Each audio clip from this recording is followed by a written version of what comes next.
Après les 4 enfants, il y a quoi?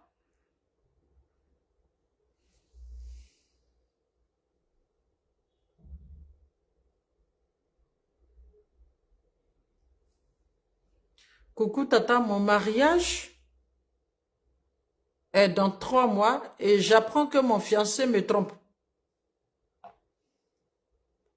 Ben, tu viens de comprendre que ton fiancé aime les femmes.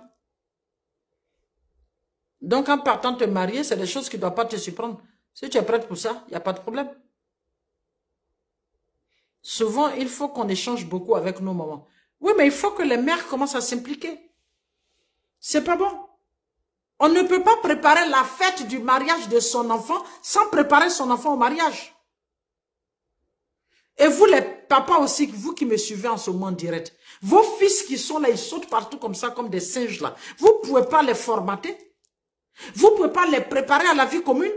Vous ne pouvez pas les rappeler que c'est eux les chefs de famille. Vous ne pouvez pas les rappeler que demain, là, c'est eux les patrons de la maison, qui sont censés avoir au moins un peu de tenue, un peu de considération pour eux et les personnes qu'ils vont choisir. Vous ne pouvez pas rappeler à vos fils qu'un homme, ça ne fait pas si. Un homme, quand il veut se marier, il renonce. Maintenant, il renonce à quoi? Vous ne pouvez pas parler avec vos fils. Celui qui voit son fils travailler avec quelques billets de banque, c'est terminé. Il faut te marier. Pourtant, lui-même, sa tête, là, quand tu regardes son attitude que tu regardes là, il est invivable, il est insupportable, il n'est pas bien poli, tu l'as pas bien éduqué. Et vous allez chercher des filles honorables comme ça pour venir donner à vos garçons qui n'ont aucune éducation, que vous n'avez même pas accompagné. Des garçons, vous-même, qui vous voient découcher à 70 ans. Des garçons, vous, qui vous voient en train de faire des enfants avec d'autres femmes à 60 ans. Des garçons qui vous voient vous-même tromper leur propre maman à 50 ans. Qu'est-ce qui ne va pas? On ne parle que des filles. Éduquer les filles, éduquer les filles. Mais vos garçons qu'on appelle chefs de famille, là, qui ne savent même pas où ils vont. Ils ont une tête, mais ils n'ont pas de cervelle, là. Vous ne pouvez pas les éduquer? Qu'est-ce qui ne va pas? Voici des gens qui se marient, ils ne savent pas qu'on protège leurs femmes. Voici des gens qui se marient, ils ne savent pas qu'on respecte leurs femmes.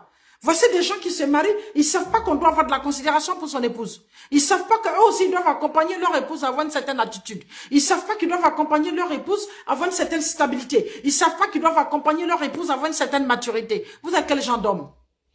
Vous ne servez qu'à dormir la nuit, c'est ça à faire des bébés? Qu'est-ce qui ne va pas? Il faut que vous vous revoyiez. Cher père, il faut que vous vous revoyiez dans l'éducation de vos fils. Et vous les mamans, ne vous débarrassez pas de vos filles. Quand ils viennent vous dire comme ça, oui, il y a quelqu'un qui veut me marier. Tu suis 3 mois, 4 mois après, oui, le mariage est préparé, c'est du monde partout, ça prépare partout, le service traiteur, les robes de je ne sais pas combien de mille. Non, ce n'est pas de ça qu'il s'agit. Non. Asseyez-vous avec vos filles. Vous-même là, posez-vous la question, la fille même que toi tu as éduquée là, est-ce qu'elle est prête à se marier?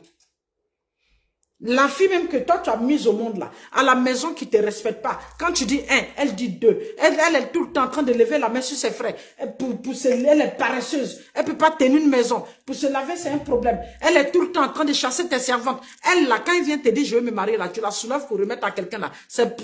Tu donnes quoi à cette personne? Tu donnes quoi à cette personne? Non, mais ayez l'humilité de vous asseoir et puis de dire, c'est vrai que tu veux te marier, mon bébé, mais tu ne peux pas encore aller te marier. Ton attitude, ta manière de parler, ta manière de te comporter, tu ne peux pas encore servir un homme dans son foyer. Non! Ayez le courage de dire ça à vos filles. Et vous, les pères, quand vos fils sont là, qui disent, non, je veux me marier, mais il faut avoir le courage de lui dire que je sais que tu es instable. Je sais que tu cours pratiquement toutes les filles. Je sais que tu fais ça, donc je suis désolé. Je ne peux pas pour le moment te permettre à te marier. Il faut que tu changes de comportement. Il faut que tu changes d'attitude. C'est de ça qu'il s'agit. Mais on ne peut pas vivre dans le désordre comme ça. La religion n'a plus sa place dans notre vie. L'éducation n'a plus sa place dans notre vie. Mais qu'est-ce qui ne va pas? Personne ne s'arrête pour l'autre. Personne ne tient contre de l'autre. On se contente juste de faire une fête de mariage et puis par derrière, chacun fait ce qu'il veut, comme il veut, se comporte comme il veut. Tout simplement parce que chacun se dit, c'est chez moi. Donc quand c'est chez moi, on ne peut pas avoir de tenue. Qu'est-ce qui ne va pas? Il faut que vous arrêtez. Tant que les parents ne vont pas s'impliquer dans l'éducation de leurs enfants, tant que les parents ne vont pas s'impliquer quand même d'un minimum, quand leurs enfants font des choix, au moins, même si vous ne pouvez pas vous impliquer totalement, il faut comprendre quel est le choix de votre enfant. Tant que les pères n'accompagneront pas leurs fils avec eux-mêmes d'abord des bonnes attitudes à la maison et rappeler à leurs fils des choses qu'il ne faut pas faire. Tant que les mamans ne vont pas s'impliquer dans l'éducation de leurs filles, rappeler à leurs filles qu'il y a des choses à ne pas faire. Et tant qu'il y aura des mariages au hasard, tant qu'on ne pensera qu'à porter de jolies tenues et de danser et de faire des ballets pour des mariages, aucun mariage ne vivra. Donc bonjour les divorces à ne pas en finir. Et c'est désolant. Et c'est très désolant. Je vais prendre une dernière personne.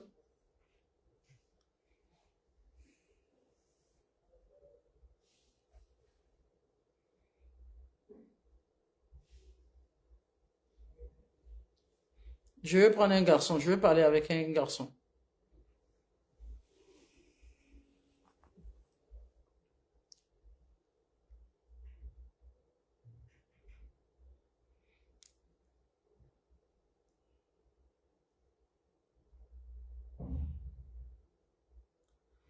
Il n'arrive pas à monter. Dès que quelqu'un se présente qu'il a un peu d'argent, on ne cherche même pas à savoir comment il fonctionne, comment il vit. Ah, ma fille, il marie, hein, il a les moyens, hein, il a telle voiture. Mais on s'en fout les histoires de voitures et autres. Vous voulez qu'on en fasse quoi? Quelqu'un qui a une belle attitude est 10 fois plus riche que quelqu'un qui a les moyens, qui n'a aucune éducation.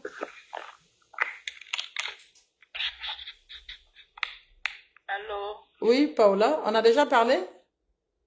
Ah non, on n'a pas encore parlé. Paola, ça va? Oui, ça va et vous, ma coach? Ça va, dites-moi. En fait, ma coach, j'ai besoin de vos conseils pour pouvoir me situer dans un problème, au fait. Dis-moi. Au fait, je suis une fille qui a un peu grandi loin de ses parents, en fait. J'ai grandi loin de ma mère, sachant qu'elle n'était pas morte, qu'elle savait bien que j'existais. Mais elle n'a jamais eu la chance ou l'occasion de venir me rendre visite quand j'étais chez le tuteur, en fait, depuis toute petite. Mais le problème est que j'ai peur. En même temps, je ne sais pas si c'est la haine ou c'est quoi. J'ai peur d'être un enfant maudit. Mais en même temps, j'ai la haine en moi. Parfois, il m'arrive d'avoir de l'argent, je travaille bien, je m'en sors. Mais à chaque fois quand j'ai de l'argent que je pense à ma mère pour lui faire un dépôt, je n'arrive pas. D'accord. Je n'arrive pas dans la mesure où parfois je fais de dépôt à tout le monde sauf à ma mère. Oui. Parce que je me dis que j'ai de la haine envers elle. J'ai dit qu'elle n'a pas fourni d'efforts, elle n'a pas tissé le lien entre moi et elle. Parce que j'ai plusieurs fois essayé d'aller vers elle. Mais ça n'a pas abouti à grande chose. C'est maintenant elle essaie de tisser les liens, mais moi je me dis que c'est un peu trop tard. D'accord. Dis-moi, tu as quel âge, Paola? J'ai 27 ans. D'accord, Paola. Voilà ce qu'on va faire. Tu vas te réconcilier avec toi-même. Tu vas te réconcilier avec la grâce divine. Et tu vas te réconcilier avec une personne que tu n'as pas choisie, que Dieu a imposée dans ta vie. Tu sais, Paola, il y a des personnes qu'on peut décider de sortir de notre vie. Si c'est un camarade qui t'aura emmerdé, tout de suite, tu te seras séparé d'elle, n'est-ce pas? Oui, très vite. Si c'était un mari qui t'avait fait souffrir autant, tu t'en sépareras tout de suite, n'est-ce pas? Oui, exact. Si c'est un locataire qui est en train de t'embêter, tu allais quitter sa maison tout de suite, n'est-ce pas? Oui, exact. Même si c'est une voiture qui t'embêtait, tu allais déposer au garage tout de suite, n'est-ce pas? Oui. Tu sais, Paola, il y a des choses que Dieu lui-même nous a imposées. Et les choses qu'il nous a imposées, il nous a dit, toute personne qui va chercher à briser ce lien, que ce lien soit mauvais ou pas, cette personne a ma sanction tout de suite. Cette personne a ma colère tout de suite. Oui. C'est ce qui est le lien de sang.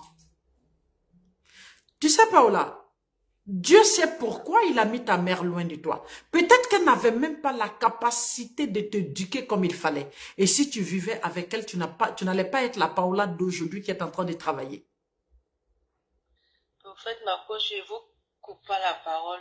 Elle a vécu avec mes autres frères et sœurs. Oui, Paola. Et moi, j'ai été très séparée, très vite, j'ai été séparée d'elle. Tu sais pourquoi? J'ai été séparée d'elle et j'ai traversé tellement de choses que je ne veux pas en parler. Tu sais pourquoi?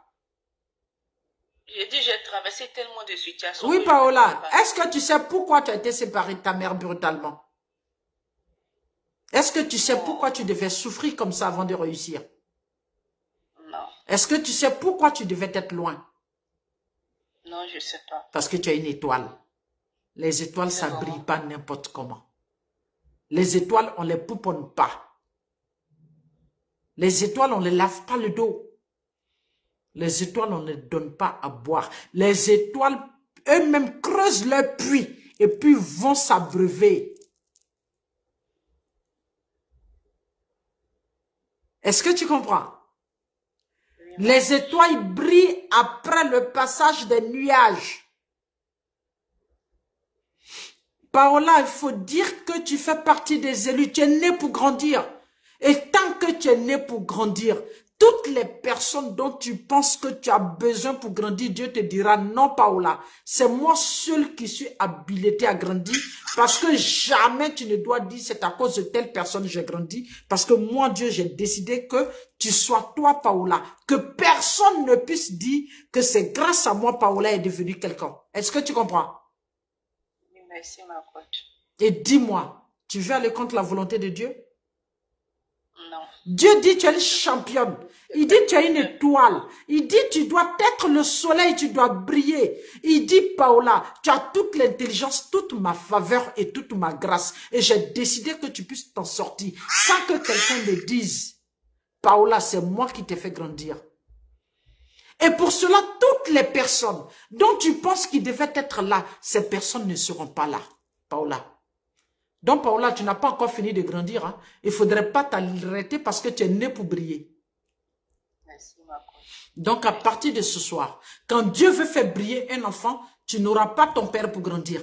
Tu n'auras pas ta mère pour grandir. Tu n'auras aucune main. Mais ce qui est intéressant, c'est que tu auras les deux mains de Dieu dans ta vie. Donc, tu vas dire merci à Dieu. Merci à Dieu de te rappeler que tu es une étoile. Merci à Dieu de te rappeler que tu es une championne. Merci à Dieu de te rappeler que tu es une élue. Et pour cela, tout de suite, tu vas aller te réconcilier avec ta mère.